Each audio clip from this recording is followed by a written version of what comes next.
Hello dear students, बहुत बहुत स्वागत अपने YouTube channel commerce with Sanjeev sir में। और आज हम लोग आपको बताएंगे कि बीकॉम अगर आप करते हो तो इसमें आपको सभी कौन कौन से सब्जेक्ट्स की स्टडी करनी होगी। और इस वीडियो में आपको सभी सब्जेक्ट्स की यानी बीकॉम पार्ट 1 से लेकर के और बीकॉम फाइनल तक के जितने भी सब्जेक्ट्स हैं सबके नाम इस वीडियो के थ्रू आपको पता चल जाएगा। तो आइए थोड़ा सा और समझते हैं। देखो, हम समझते हैं बीकॉम के फुल कोर्स के बारे में।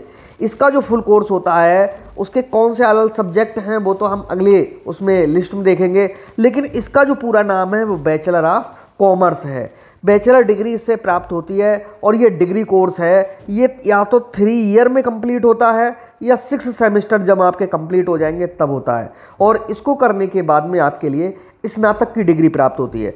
और हम आपके लिए अपने YouTube चैनल के साथ में ये पूरा कोर्स आपके लिए कराते हैं। और इस कोर्स को बहुत अच्छे से करने के लिए कॉमर्स विद संजीव सर जो चैनल है हमारा, ये आपके लिए पूरी हेल्प करता है।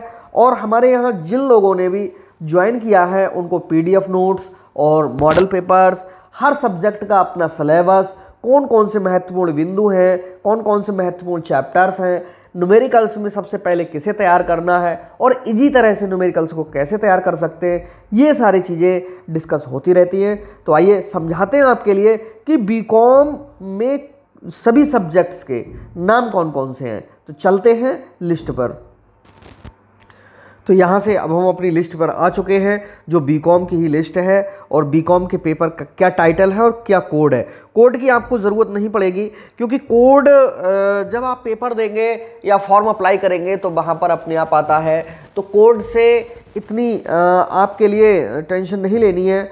समझना क्या है कि हमें पेपर कौन कौन से। पहला जो पेपर होता है बीकॉम फर्स्ट ईयर का वो होता है बिजनेस ऑर्गेनाइजेशन, जिसको हम अब BO कहते हैं। BO का मतलब होता है व्यापारिक संगठन। इसमें पूरा व्यापार किस तरह से स्थापित किया जाए, किस तरह से चलाया जाए, किस तरह से मैनेज किया जाए, जिससे जितना हमने इन्वेस्ट किया है उस किए हुए इन्वेस्ट पे हमारे लिए बेहतर से बेहतर रिटर्न प्राप्त हो। दूसरा हमारा जो सब्जेक्ट होता है ये न्यूमेरिकल का होता है, बहुत इंपॉर्टेंट होता है बिजनेस स्टैटिस्टिक्स। इसको हम व्यावसायिक सांख्यिकी हिंदी में कहते हैं। व्यावसायिक सांख्यिकी में 3-4 चैप्टर हैं जो बहुत इंपॉर्टेंट हैं। जो सबसे पहला होता है केंद्रीय प्रवृत्ति की मापें, इससे एक न्यूमेरिकल आपको 100% मिलता है। दूसरा आपका होता है विषमता की माप, इसे हम डॉक्टर बाउले की विधि के लिए अगर समझ लेते हैं तो वहाँ से लगभग में एक न्यूमेरिकल मिल ही जाता है। और अगला स्टैंडर्ड डेविएशन प्रमाप विचलन जिसके लिए कहते हैं वो अक्सर आपको एग्जाम में मिलता है। सहसंबंध मिल जाता है और इंडेक्स नंबर बहुत इंपॉर्टेंट है। देखिए, जब सहसंबंध आएगा, सहसंबंध को कोरिलेशन कहते हैं। कोरिलेशन में क्या होता है, डॉक्टर स्पेरमैन की जो क्रम रीति है उससे क्वेश्चन बन जाता है। और जो रैंकिंग मेथड है वहाँ से भी कभी कभी प्रश्न आ जाता है। और इसमें जो फिशर का आदर्श सूचकांक है वो अक्सर पूछा जाता है इंडेक्स नंबर में। तो ये मुख्य रूप से प्रमुख ये चैप्टर हैं। और सहसंबंध है, ये जरूर आता है एग्जाम में। ओके, कोरिलेशन इसको अंग्रेजी में कहते हैं। अगला हमारा जो चैप्टर है बिजनेस कम्युनिकेशन है। और जो बिजनेस कम्युनिकेशन है इसको हिंदी में व्यावसायिक संचार कहते हैं।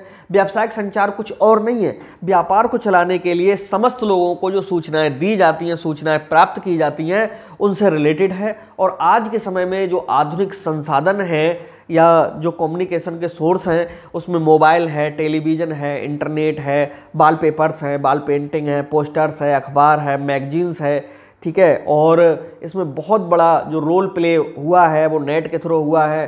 तो नेट से संबंधित जितनी भी इलेक्ट्रॉनिक उपकरण हैं जैसे रेडियो है और टेलीविज़न है, ये सब चीज़ें इसी में आती हैं।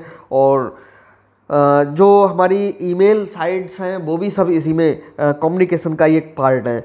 अगला है हमारा जो सब्जेक्ट शामिल हुआ है वो है इंट्रोडक्शन टू कंप्यूटर एप्लीकेशन, यानी कंप्यूटर का जो व्यवसाय में प्रयोग है इससे संबंधित ये चैप्टर है। अगला है बिजनेस मैनेजमेंट, ये व्यवसाय प्रबंध एक चैप्टर है। बिजनेस मैनेजमेंट यानी बिजनेस को कैसे मैनेज किया जाए जिससे कम से कम उत्पादन के साधनों को लगा करके बेहतर से बेहतर परिणाम प्राप्त किया जाए। ये पूरी चीज़ इस बिजनेस मैनेजमेंट में हमको पढ़नी होती है। अगला है फाइनेंशियल अकाउंटिंग, इसको वित्तीय लेखांकन कहते हैं। वित्तीय लेखांकन में सबसे महत्वपूर्ण बात यह है कि इसके जो प्रमुख प्रमुख चैप्टर्स हैं उनसे न्यूमेरिकल आपको सीखने होते हैं।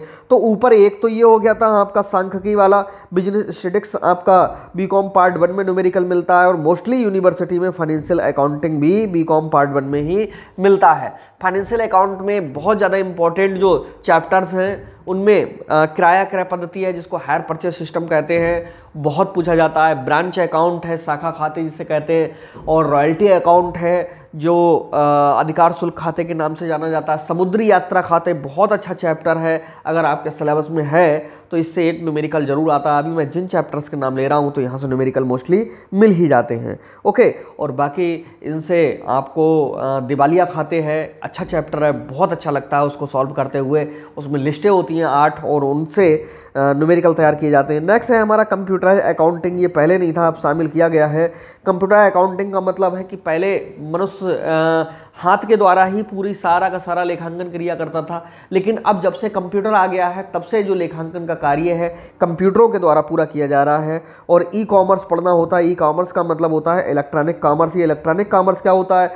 जितने भी लेन देन होते हैं उन लेन देनों के लिए हम कॉमर्स में अगर इलेक्ट्रॉनिक उपकरणों के माध्यम से करते हैं, जैसे अब आपने देखा होगा कि ऑनलाइन बिजनेस स्टार्ट हो गया है। ऑनलाइन बिजनेस स्टार्ट होने में सबसे बड़ा फ़ायदा ये होता है कि घर बैठे ही व्यक्ति अपना पूरा जो लेन देन है लेन देन कर सकता है। इसी को हम ई कॉमर्स कहते हैं। इसमें कंप्यूटर, इंटरनेट, ईमेल और तमाम वेबसाइटें, इन सब का अपना महत्वपूर्ण योगदान होता है। अगला जो सब्जेक्ट है हमारा बिजनेस इकोनॉमिक्स है, बहुत इंपॉर्टेंट सब्जेक्ट है ये, अच्छा लगता है ये। इसे व्यावसायिक अर्थशास्त्र कहते हैं। और अर्थशास्त्र 2 शब्दों से मिलकर के बना है, अर्थ प्लस शास्त्र। अर्थ माने होता है धन और शास्त्र माने अध्ययन, यानी जिस विषय में हम धन का अध्ययन करते हैं उसी को हम अर्थशास्त्र कहते हैं। इसमें मानव की वो सभी क्रियाएं शामिल की जाती हैं जो आर्थिक क्रियाएं, मनुष्य 2 प्रकार की क्रियाएं करता है, आर्थिक और अनार्थिक। आर्थिक का मतलब धन कमाने के लिए, अनार्थिक का मतलब है परोपकार है, देश सेवा है, धार्मिक है, प्रवृत्ति है। तो यहाँ पर मनुष्य की वो क्रियाएं शामिल होती हैं जिनका मुख्य उद्देश्य कहीं ना कहीं पर हमें धन कमाने के लिए करना है। अगला हमारा जो विषय है वो है company law. Company law subjects है, और कंपनी लॉ में जो हमारा पेपर है कंपनी लॉ, इसको हिंदी में हम कंपनी अधिनियम भी कहते हैं। इसमें कंपनियों का कैसे निर्माण होता है और कंपनियों को किस तरह से चलाया जाता है, कैसे उनकी स्थापना होती है, इन सब के बारे में पूरा का पूरा जितने नियम, रूल्स, रेगुलेशंस हैं सारे के सारे यहाँ पर हमें पढ़ने होते हैं। बहुत अच्छा विषय है और ये कॉर्पोरेट अकाउंटिंग से भी मिलता जुलता है। अगली चीज़ आती है हमारी, अगला विषय आता है मेन विषय जो हमारा है कॉस्ट अकाउंटिंग। बहुत मज़ा आता है कॉस्ट अकाउंटिंग। ये बीकॉम सेकेंड ईयर में न्यूमेरिकल के रूप में हर यूनिवर्सिटी में मिलता है। और यहाँ पर सबसे अच्छी बात बताएं कि कॉस्ट के जो न्यूमेरिकल्स होते हैं उन न्यूमेरिकल्स को सॉल्व करने में आपको खूब आनंद आएगा अगर आपका बेस मजबूत है तो। और बेस मजबूत होने के लिए आपको ऐसे चैनल को या टीचर को पकड़ना होगा जिसने शुरू से ही कॉमर्स को बहुत अच्छे से पढ़ाया हो। और ये सब चीज़ें हमारे चैनल पर भी मिलती हैं, लेकिन हम कहें कि नहीं हम अच्छे हैं तो ये बेहतर नहीं लगेगा।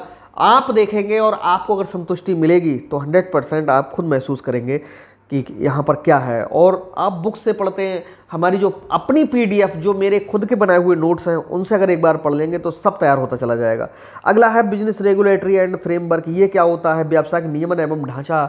ये हमारा एक सब्जेक्ट है। व्यवसायिक नियमन एवं ढांचा का मतलब है कि व्यवसाय को चलाने के लिए कौन कौन से नियम फॉलो किए जाते हैं और उसको किस तरह से फार्म किया जाता है, यानी उस बिजनेस को कैसे तैयार किया जा सकता है। बिजनेस की अगर स्थापना की जाती है तो व्यवसाय की स्थापना से पहले कौन कौन सी बातों का ध्यान रखना चाहिए और कौन कौन सी बातों का बाद में ध्यान रखना चाहिए, जिससे व्यवसाय करने बैठे तो हमें 100% सफलता मिले। अगला हमारा जो विषय है वो है इन्वेंट्री मैनेजमेंट। ये क्या होता है इन्वेंट्री मैनेजमेंट? इसको हम स्टॉक मैनेजमेंट भी कहते हैं। इन्वेंट्री कहते हैं एक प्रकार से बिना बिके हुए माल के लिए, यानी जो बिकने के लिए बिल्कुल 100% तैयार है, गोडाउन में रखा हुआ है। इस मैनेजमेंट को हम इन्वेंट्री मैनेजमेंट कहते हैं। और इन्वेंट्री मैनेजमेंट जो सब्जेक्ट है उसमें स्टॉक का ऐसा मैनेजमेंट किया जाता है कि बेकार भी ना रखा रहे और कम भी ना पड़े, यानी तुरंत सेल भी हो जाए।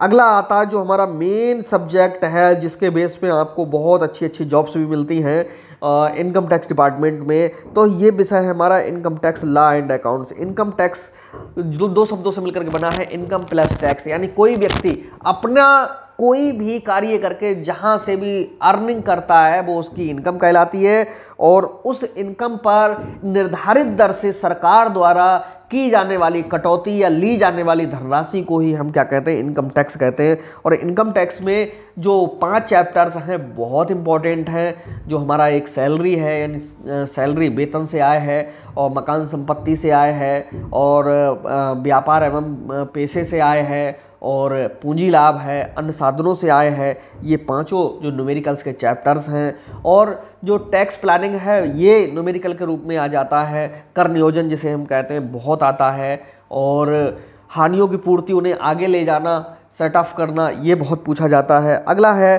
फंडामेंटल ऑफ मार्केटिंग, यानी मार्केटिंग के बारे में ये अगला जो विषय है हमारा पूरा है। इसमें मार्केटिंग के क्षेत्र में पढ़ेंगे। मार्केटिंग क्या होती है, किसी भी वस्तु की ज़रूरत से लेकर के और उसका अंतिम सर्विस देने तक का पूरा जो एक प्लान होता है वो मार्केटिंग में होता है। मार्केटिंग का मतलब ये नहीं है कि सिर्फ वस्तु को लिया और उपभोक्ता को बेच दिया, मार्केटिंग हो गई, जी नहीं। कौन कौन सी मनुष्य की आवश्यकताएं, इनको पता लगाने से लेकर के, और वस्तु तो बेच दी, बेचने के बाद में जब तक उसकी गारंटी है, वारंटी है, तब तक ग्राहक को संतुष्ट करने के लिए सेवाएं प्रदान करते रहना, ये सारा का सारा पार्ट हमारा मार्केटिंग में आता है। डिजिटल मार्केटिंग तो आप जानते हो। डिजिटल मार्केटिंग का मतलब यहीं पर मैं बताऊं, इलेक्ट्रॉनिक उपकरणों के माध्यम से जो अब डिजिटल मार्केटिंग चल रहा है, यानी कुछ भी हाथ पेपर पेन से कुछ नहीं करना है, सब कुछ ऑनलाइन के लिए ही हम डिजिटल के रूप में पढ़ते हैं। अगला है हमारा फंडामेंटल ऑफ एंटरप्रेन्योरशिप। ये बहुत इंपॉर्टेंट हमारा जो एक चैप्टर वो सब्जेक्ट है, और इसमें मैं बताऊं कि उद्यमिता के मूल आधार हिंदी में इसके लिए कहते हैं। बहुत अच्छा विषय है। इसमें उद्योग धंधों को कैसे स्थापित किया जाए इसके बारे में पूरा हमें पढ़ना होता है, और इसमें लीडरशिप है, मोटिवेशन है, ये सारी चीज़ें हमें पढ़नी होती हैं। अगला है tourism and travel. Tourism and travel का मतलब है कि यहाँ पर मैं बताऊँ कि जो लोग इस कोर्स को करते हैं तो जितने भी होटल्स हैं या टूरिज्म के जो प्लेसेस होते हैं उनको मैनेज करना सीखते हैं वहाँ पर। नेक्स्ट है हमारा कॉर्पोरेट अकाउंटिंग, इसमें कंपनियों के बारे में पढ़ा जाता है। गुड्स एंड सर्विस टैक्स, इसमें जीएसटी के बारे में पढ़ा जाता है पूरा। बिजनेस फाइनेंस, इसमें जो बिजनेस है उसको फाइनेंस यानी व्यावसायिक वित्त के बारे में पूरा पढ़ना होता है, यानी बिजनेस का वित्त किस किस तरह से हमको कलेक्ट करना है, किस तरह से मैनेज करना है। अगला है principles and practices of insurance, इसमें इंश्योरेंस के बारे में, इंश्योरेंस के कौन कौन से सिद्धांत हैं ये पूरा पढ़ा जाता है। अगला हमारा जो विषय है money theory and banking in India, यानी भारत में मॉनेटरी थ्योरी को पूरा पढ़ना होगा और बैंकिंग व्यवस्था के लिए पढ़ना होगा। यहाँ 2 पार्ट हैं इसके, एक है हमारा मनी पार्ट और दूसरा है बैंकिंग पार्ट। मनी का मतलब होता है रुपया पैसा, ठीक है, और जो पुराने समय में वस्तु विनिमय प्रणाली चलती थी उसके गुण दोष उन सबको पढ़ना होता है। और बैंकिंग सिस्टम में बैंकों का जब विकास हुआ, बैंकों का स्थापना से लेकर के और उनकी सेवाओं, कार्यों इत्यादि के लिए भी इसमें सब पढ़ा जाता है। अगला है सब्जेक्ट हमारा अकाउंटिंग फॉर मैनेजर्स, यानी जो मैनेजर लोग होते हैं वो उनके लिए कौन कौन सी अकाउंटिंग करना, ये न्यूमेरिकल का पोर्शन है, ये बीकॉम 3rd में मिलेगा। ऑडिटिंग बहुत इंपॉर्टेंट हमारा पेपर है। ऑडिटिंग का मतलब अंकेक्षण होता है, और यहाँ पर अंकेक्षण का मतलब होता है कि जितने भी लेन देन हुए हैं वो या व्यापार चल रहा है उसका गहनता से जांच पड़ताल करना हमारा ऑडिटिंग में आता है। अगला है कंप्रेहेंसिव वाइवा, ये आपसे वाइवा पूछा जाएगा, और वाइवा में भी आपको पता होना चाहिए कि बीकॉम पार्ट 1 में, 2nd में, 3rd में, या अगर सेमेस्टर हैं तो सभी सेमेस्टर्स में कौन कौन से सेमेस्टर में कौन कौन से सब्जेक्ट थे ये सबसे ज़्यादा पूछा जाता है। बाकी आपसे पूछ लिया जाएगा कंपनियों के बारे में, अंश पूंजी के बारे में, ठीक है, और इसके साथ साथ आपसे बीओ के बारे में, कम्युनिकेशन के बारे में, मोस्टली यही चीज़ें पूछी जाती हैं। कभी कभी इनकम टैक्स के बारे में भी पूछ लिया जाता है, लेकिन ये आपके कॉलेज पे डिपेंड होता है तो इसलिए बहुत टेंशन नहीं लेना है। नेक्स्ट है फाइनेंशियल इंस्टीट्यूशंस एंड मार्केट, ये हमारा एक पेपर होता है जिसमें हम पूरी मार्केट की रिसर्च करते हैं। नेक्स्ट है ह्यूमन रिसोर्स मैनेजमेंट, इसका मतलब ये होता है कि इसको हम कहते हैं मानवीय प्रबंधन, और यहाँ पर कहाँ पर मनुष्य को किस तरह से सेट किया जाए जिससे कि देखिए दो तरह के यहाँ पर कर्मचारी होते हैं, एक वो जो बहुत एक्टिव हैं और एक वो जो कम एक्टिव हैं। तो जो कम एक्टिव कर्मचारी हैं, अगर उनको बहुत ज़्यादा एक्टिव के साथ में लगा दिया जाता है तो वो उनके लिए भी धीरे धीरे करके और एक्टिव कर लेते हैं। तो इसी मैनेजमेंट को हम ह्यूमन रिसोर्स मैनेजमेंट कहते हैं कि मनुष्य के द्वारा जो सेवाएं दी जा रही हैं उनसे हम बेहतर परिणाम कैसे प्राप्त कर सकें और उनमें जो क्वालिटी है उसका 100% हम कैसे बिजनेस को दिवा सकें। नेक्स्ट है business ethics and corporate governance. इसमें पूरे नियमों के बारे में पढ़ा जाएगा। तो ये हमारे जो पेपर्स थे आपने देखे कि पूरी लिस्ट थी किसकी, बीकॉम की, और बीकॉम के लिस्ट में ये हमारे जो पेपर्स हैं हमने अभी इन सभी को समझा। और अगर आपकी कोई यूनिवर्सिटी में एक दो पेपर और भी हो सकते हैं, ये कोई बड़ी बात नहीं है, लेकिन मोस्टली 98-99% यही पेपर्स हैं, हर यूनिवर्सिटी में ही है। इनमें क्या होता है कि एक दो ईयर में आगे पीछे तो हो सकता है, लेकिन पेपर्स यही हैं। तो मिलते हैं नेक्स्ट वीडियो में, तब तक के लिए बाय बाय और चैनल को जरूर सब्सक्राइब कर लीजिए।